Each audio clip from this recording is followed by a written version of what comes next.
have another jinn story time. I was actually planning on going outside to tell you guys this one because I don't like to talk about jinns in the house, but it's too loud out there. So I'm gonna have to just do it in here. Put on your AirPods or headphones or whatnot. Don't have this playing out in the open. This story was actually submitted by one of you guys. Let's call him Omar. Omar and his family had recently moved into a new home. Now, it wasn't just like Omar's immediate family, like his whole family moved into the home. It was all his siblings, his cousins, some of his uncles. It was a large home. Now, Omar comes from a very religious Muslim family, and soon after they moved into the new home, Omar noticed that his older cousin Milo was acting strange and not like himself at all.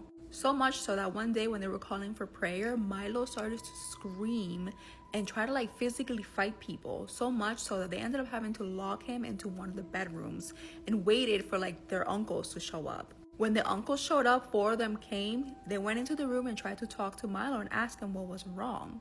Milo refused to answer. When one of the uncles put his hand on his shoulder, Milo snapped, punched the uncle in the face, and started ripping his clothes off and running around the house. They ended up being able to detain him and call a sheikh, which is essentially a priest, to come and try to figure out what was wrong with Milo.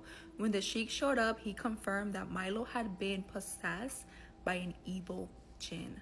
The sheikh ended up praying over Milo. When he did so, Milo screamed and threw up all over himself.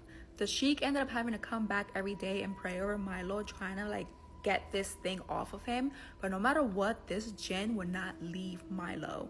It got to the point where Milo would scream in 2 completely different voices. One voice sounded like it was him begging for forgiveness, and the other voice was like a thicker, angry voice, just screaming. After 2 weeks of praying over him, they ended up just having Milo like pack up and go live with his mom. Omar thought that was the end of it until a few months later he calls Milo's mom to ask how he's doing.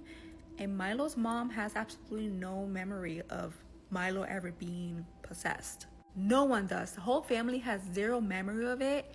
Omar went and called the sheikh, and the sheikh says that he has no clue who Omar even is. But Omar knows that he's not crazy. He knows that the possession happened because the things that Milo forgot to pack around the house are still there. He knows for a fact that Milo at one point lived there and was possessed, even though he's the only one that seems to remember that it ever happened.